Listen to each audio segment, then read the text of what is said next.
श्री कृष्ण भगवान द्वारका में रानी सत्यभामा के साथ सिंहासन पर विराजमान थे। निकट ही गरुड़ और सुदर्शन चक्र भी बैठे हुए थे। तीनों के चेहरे पर दिव्य तेज झलक रहा था। बातों ही बातों में रानी सत्यभामा ने श्री कृष्ण से पूछा कि हे प्रभु, आपने त्रेता युग में राम के रूप में अवतार लिया था। सीता आपकी पत्नी थी, क्या वे मुझसे भी ज़्यादा सुंदर थी? द्वारकाधीश समझ गए कि सत्यभामा को अपने रूप का अभिमान हो गया है। तभी गरुड़ ने कहा कि भगवान, क्या दुनिया में मुझसे भी ज़्यादा तेज गति से कोई उड़ सकता है?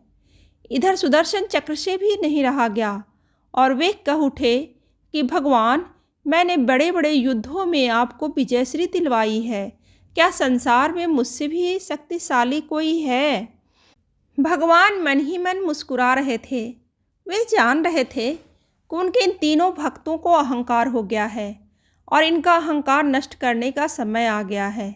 ऐसा सोचकर उन्होंने गरुड़ से कहा कि हे गरुड़, तुम हनुमान के पास जाओ और कहना कि भगवान राम माता सीता के साथ उनकी प्रतीक्षा कर रहे हैं। गरुड़ भगवान की आज्ञा लेकर हनुमान को लाने चले गए। इधर श्री कृष्ण ने सत्यभामा से कहा कि देवी, आप सीता के रूप में तैयार हो जाएं, और स्वयं द्वारकाधीश ने राम का रूप धारण कर लिया। मधुसूदन ने सुदर्शन चक्र को आज्ञा देते हुए कहा कि तुम महल में प्रवेश द्वार पर पहरा दो और ध्यान रहे कि मेरी आज्ञा के बिना महल में कोई प्रवेश न करे। भगवान की आज्ञा पाकर चक्र महल के प्रवेश द्वार पर तैनात हो गए। गरुड़ ने हनुमान के पास पहुंचकर कहा कि हे वानर श्रेष्ठ, भगवान राम माता सीता के साथ द्वारका में आपसे मिलने के लिए प्रतीक्षा कर रहे हैं। आप मेरे साथ चलें, मैं आपको अपनी पीठ पर बैठाकर शीघ्र ही वहां ले जाऊंगा। हनुमान ने विनयपूर्वक गरुड़ से कहा, आप चलिए, मैं आता हूँ। गरुड़ ने सोचा, पता नहीं यह बूढ़ा वानर कब पहुँचेगा। खैर, मैं भगवान के पास चलता हूँ। यह सोचकर गरुड़ शीघ्रता से द्वारका की ओर उड़े। पर यह क्या, महल में पहुंचकर गरुड़ देखते हैं कि हनुमान तो उनसे पहले ही महल में प्रभु के सामने बैठे हैं। गरुड़ का सिर लज्जा से झुक गया।